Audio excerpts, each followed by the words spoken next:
এই পড়ামার অমিল, গরুটা কি তোর বাপের জায়গায় বাঁধা আছে? হর্ষনাথ লোকটা তো খুবই ভালো, তুই তার ছেলে হয়ে কেন যে কুলাঙ্গার হলি তা ভগবান জানে। নির্লজ্জ, বেহায়া, নাক কাটা, 3বার তোর কোর্টে বিচার হলো, তাতেও কি শিক্ষা হয়নি? তোর পদে বেনে ছ্যাঁকা দিলে তুই মনে করিস আমাকে আরতি করছে। মৌরিকে তো চিনিস নি এখন, তাই পিছনে লাগিস। যেদিন বাগে পাবো সেদিন বুঝিয়ে দেব কত ধানে কত চাল।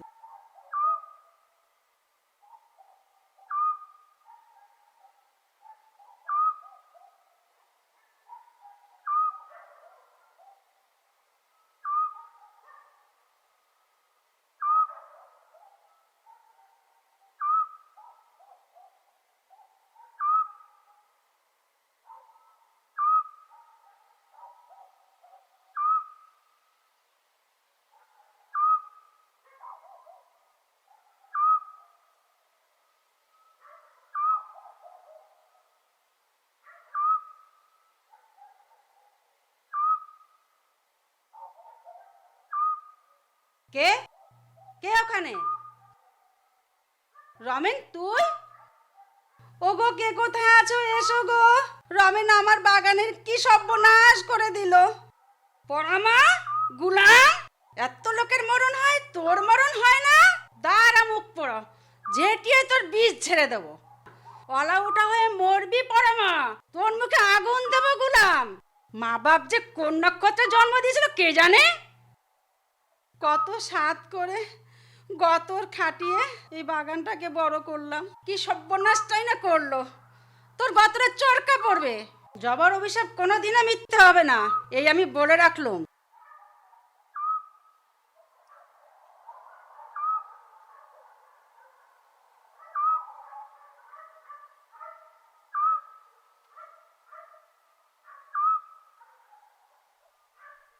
বুঝলি শঙ্কর, আজ কার কপালে যে দুঃখ আছে ভগবান জানে। ঠিক বলেছ খোকনদা, দেখে তো মনে হয় আজকে কাউকে কাঁদিয়ে আসছে।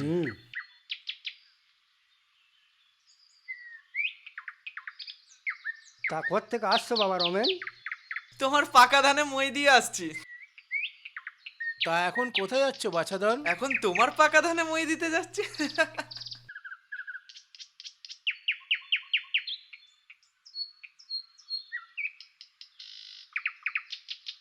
এমন ছেলে বাপের জন্মও দেখিনি, মুখে কাঁচা ধান দিলে ক্ষয় হয়ে যাবে।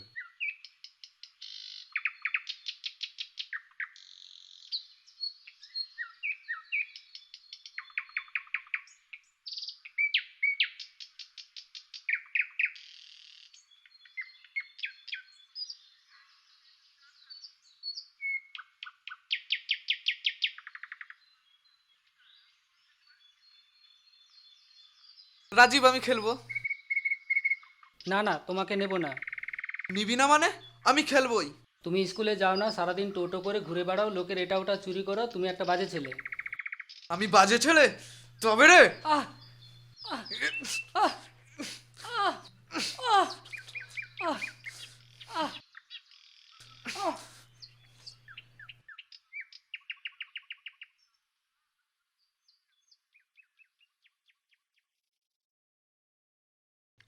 নিতাই চরণ, এবার দেখব অনাথবাবু কিভাবে আমার সাথে পাল্লা দেয়। এই ধনেশগঞ্জে তোমার মতন মস্ত বড় চালের আরও তার কারণ নেই, এটা সবাই জানে। অনাথবাবু শত চেষ্টা করলেও তোমার সাথে পাল্লা দিতে পারবে না। নিতাই চরণ, তুমি আমার আড়তের প্রধান কর্মচারী। আড়তের নাম যশ যাতে অক্ষুণ্ণ থাকে সেদিকে কিন্তু তোমায় খেয়াল রাখতে হবে। রাখবো খন। হর্ষনাথ কাকা, হর্ষনাথ কাকা, রমেনদা ম্যাজিস্ট্রেটের ছেলেকে খুব মেরেছে। মেরেছে? মেরে নাক মুখ দিয়ে রক্ত বের করে দিয়েছে। কি বলছিস তুই? হ্যাঁ, আমি নিজের চোখে দেখে এসেছি। ম্যাজিস্ট্রেট মিস্টার বসুর ছেলেকে মেরেছে? এই দ্বিতীয় বিশ্বযুদ্ধের বাজারে কতভাবে কত কামাচ্ছি, ম্যাজিস্ট্রেট সাহেবকে চটালে তো আমার ব্যবসা লাটে উঠবে। আমি এখনই আসছি, এখনই।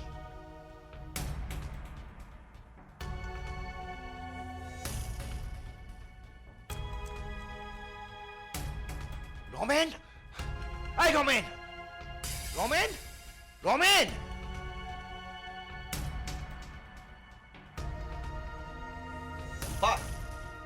কোথায় তোমার গুণধর ছেলে?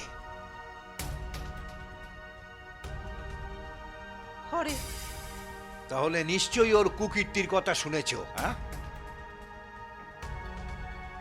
শোনো, এক্ষুনি তুমি রমেনের জামা কাপড় গুছিয়ে দাও। ওকে আমি নিয়ে কলকাতায় আমার পিস্তত ভগ্নিপথ সূর্যপদর কাছে রেখে আসবো। মা, আমি তোমাকে ছেড়ে কোথাও যাব না। অনেক সহ্য করেছি, অনেক সহ্য করেছি, আর নয়। তোমাকে ছেড়ে কোথাও যাব। এই, আর একটা কথা বললে না জুতিয়ে মুখ ভেঙে যাবো। রূপা দাঁড়িয়ে আছো কেন? শিগগির যাও, ওর জামা কাপড় গুছিয়ে দাও। উনি স্বদেশী টদেশী পরের শুনেছি, খোকাকে না আবার বিগড়ে দেন। স্বদেশী না ছাই, জেলে যেত না স্বদেশী করলে?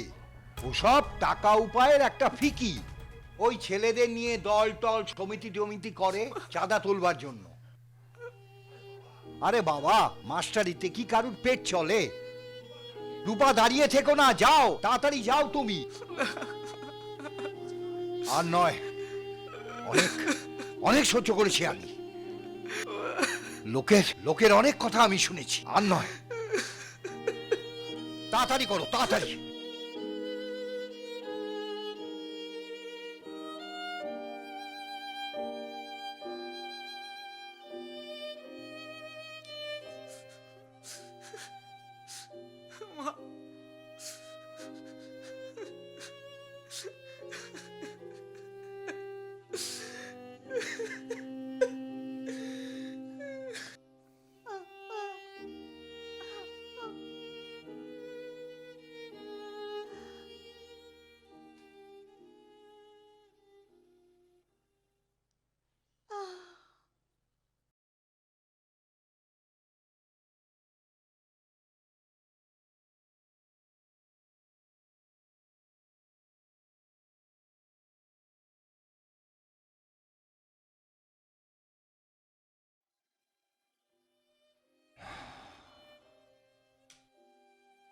সবই তো শুনলে।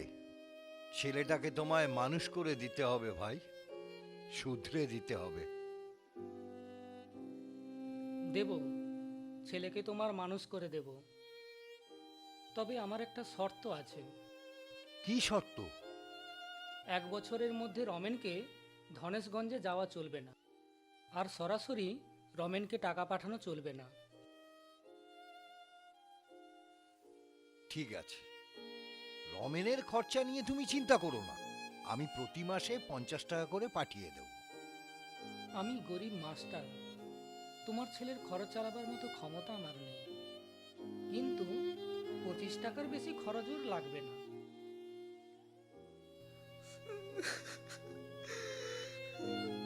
বুঝতেই তো পারছো, আমার চালের ব্যবসা, আমার এখানে থাকলে চলবে না।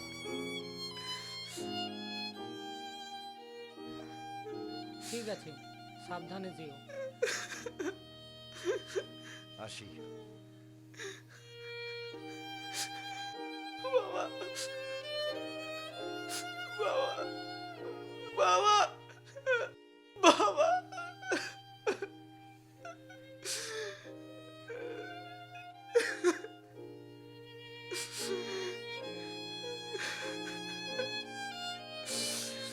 আসি। বাবা, বাবা, বাবা।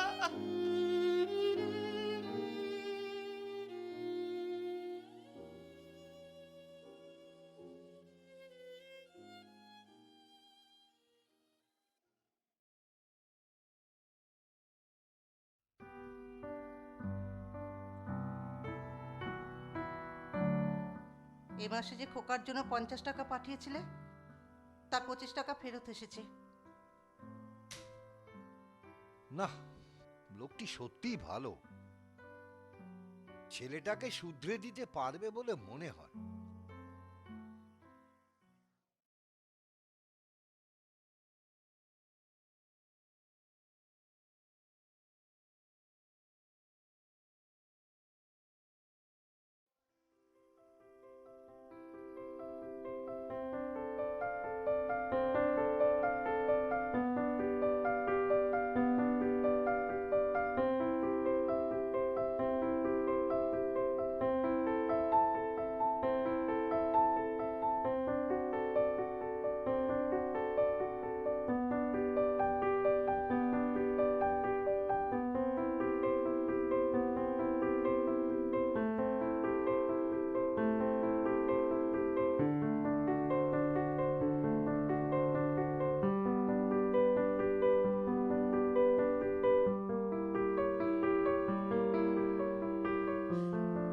রমেন,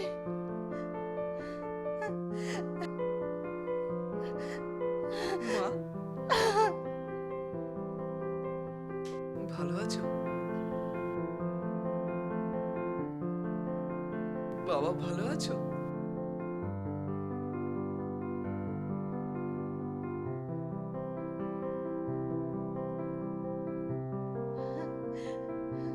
চল চল বাবা, চল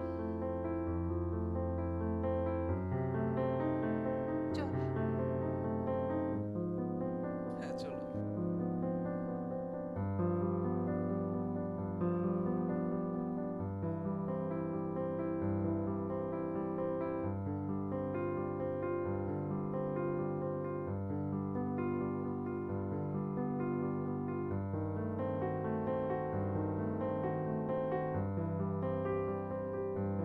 সত্যি কোনোদিন স্বপ্নও ভাবিনি রমেন এরকম ভালো হয়ে যাবে। আমি আমার নিজের চোখকেও বিশ্বাস করতে পারছি না। যে ছেলে আমাদের দেখলে ভিমচি কাটতো, ল্যাং মারতো, সে আজ এত ভালো হয়ে গেল। ভগবান যখন যা করেন মঙ্গলের জন্য করেন।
বুঝলি নিতাই চরণ, একটা খুশির খবর আছে।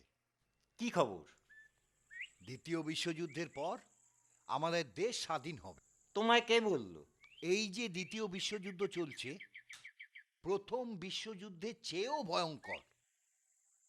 ব্রিটিশ সরকার কথা দিয়েছে এই যুদ্ধে ভারতীয় সৈনিকরা ব্রিটিশদের হয়ে লড়লে যুদ্ধের পর ওরা আমাদের দেশ ছেড়ে চলে যাবে। ফিরিঙ্গিরা আমাদের বোকা বানাচ্ছে। প্রথম বিশ্বযুদ্ধের সময় এইভাবে কথা দিয়েছিল, কথা রেখেছে কি? রাখেনি। ফিরিঙ্গিরা খুব শেয়ানা আর এক নম্বরের শয়তান। আমাদের ঘাড়ে বন্দুক রেখে গুলি চালাচ্ছে। কথাটা মন্দ বলিসনি।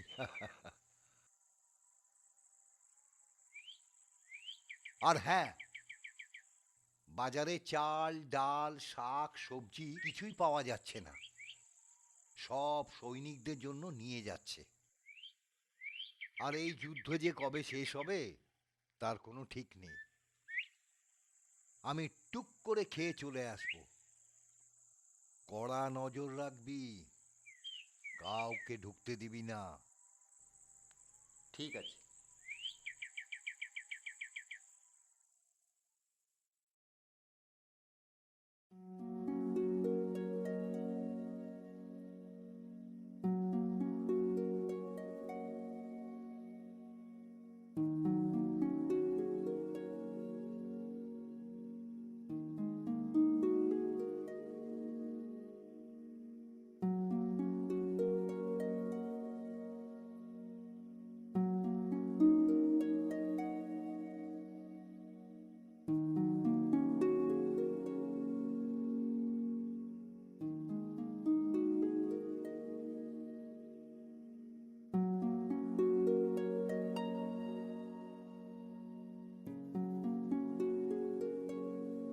এই পচা শোন,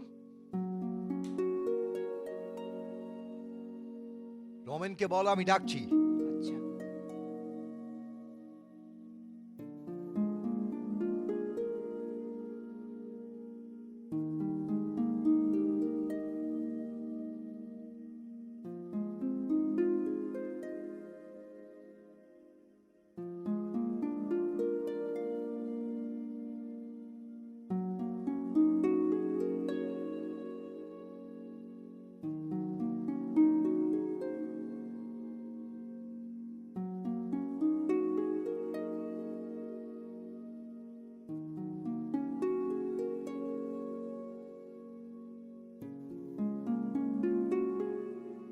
এসব কি হচ্ছে?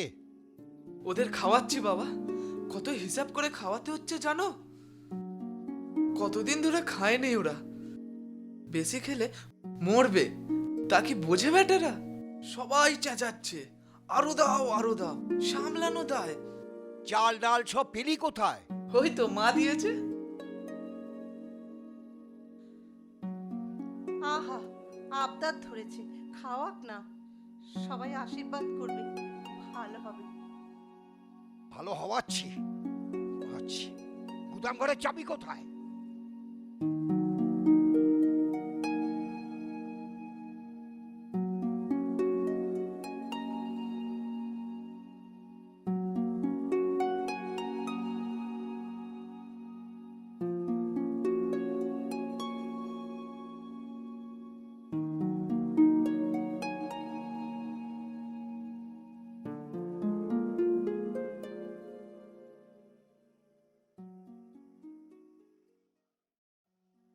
তোমরা একটা কথা কান খুলে শুনে নাও। খাওয়া হয়ে গেলে সবাই এখান থেকে চলে যাবে। একবেলা পেট ভরে খাওয়াচ্ছি বাবা। বলে আর খাওয়ানো আমার পক্ষে সম্ভব নয়। 1 ঘন্টার মধ্যে তোমরা জায়গাটা খালি করে চলে যাবে। আমি ওদের 7 দিন রোজ খাওয়াবার কথা বলেছি বাবা, তারপর ওরা গায়ে ফিরে যাবে। চুপ কর বেয়াদব কোথাকার। 7 দিন ধরে খাওয়াবে। আমাকে ফতুর করার মতো না। উহ, বাবা, মা,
কি জ্বালা বাপু। উঠলি কেন? হয়েছে কি? সবাই না খেয়ে মরে যাবে। তুমি কিচ্ছু করবে না বাবা? দিলাম যে 20 মণ চাল রিলিফ। 20 মণ? তোমার আড়তে হাজার হাজার মণ চাল রয়েছে। সবাই ছিছি করছে বাবা, সবাই আমাকে ঘেন্না করছে শুধু তোমার ছেলে বলে। চুপ কর বেয়াদব কোথাকার।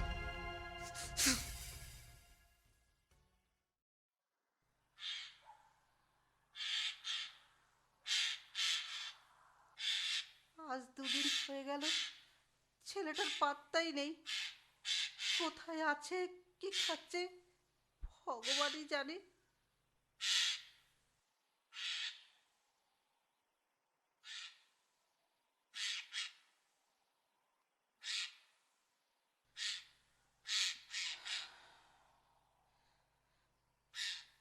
কথাগুলো ওইভাবে সেদিন না বললেই পারতে। আসুক একবার, মেরে ওর আস্ত রাখবো না।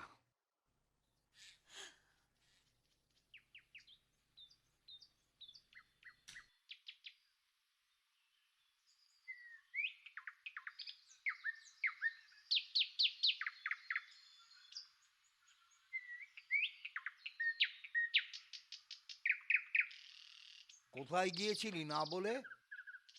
অনাথ বাবুর সঙ্গে সাত গায়ে। অনাথ বাবু? হ্যাঁ, ও তো আমার পরম শত্রু। এই কদিন আগে ওর জন্য 1000 মন চাল আমার গুদামে তোলার বদলে বাধা দামে বিক্রি করে দিতে হয়েছে। কি অবস্থা হয়েছে তুমি ভাবতে পারবে না বাবা। তুমি এক কাজ করো বাবা, যে দামে কিনেছিলে 1 টাকা লাভ রেখে চাল বেচে দাও। কত লোক বাঁচবে ভাবো দেখি। লোকসান হবে না। লোকসান হবে না? না, 40 টাকার জায়গায় 14 টাকায় বেচলে লোকসান হবে না। কি হিসেব তুই শিখেছিস রে? তাহলে তোমার সব চাল বিলিয়ে দেব বাবা। আগে থেকে বলে রাখলাম, তোমায় আমি মানুষ খুন করতে দেব না। ছোট মুখে বড় কথা বলিসনি, থাবড়া খাবি। বলে রাখলাম, দেখো। আর ওতে কত লোকজন, গুদামে তালা বন্ধ, চাইলে কি আর চাল বিলিয়ে দেওয়া যায়? 50 জন বন্ধু আর অনাথবাবুকে নিয়ে এলেও নয়।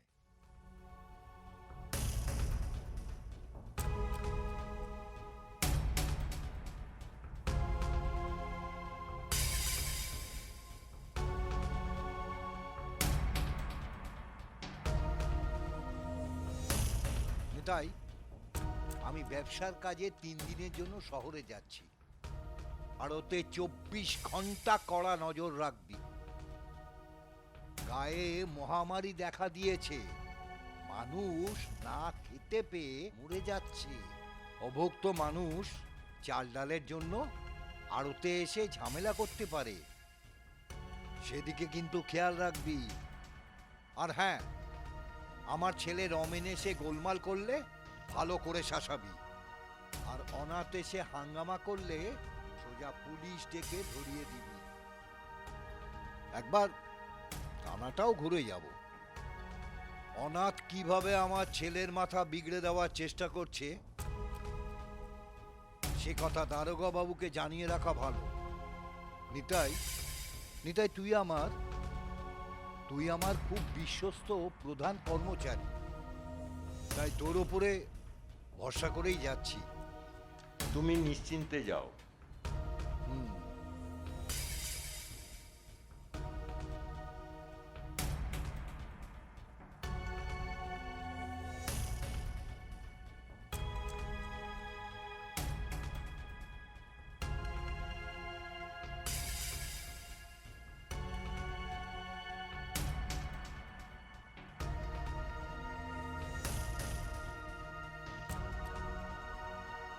আসুন আসুন নিতাই কাকা, গুদামের চাবিটা দিন তো।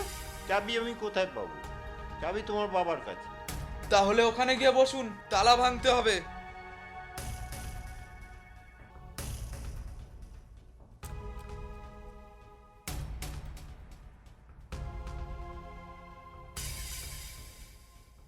এই বন্দুক দিয়ে একজনের ঠ্যাং খোঁড়া করে দিয়েছিলাম, মনে আছে তো? কেউ কোনো ফন্দি ফিকির চালাকি করার চেষ্টা করবে না, সত্যি সত্যি গুলি চালিয়ে দেবো কিন্তু। এই তালা ভাঙ।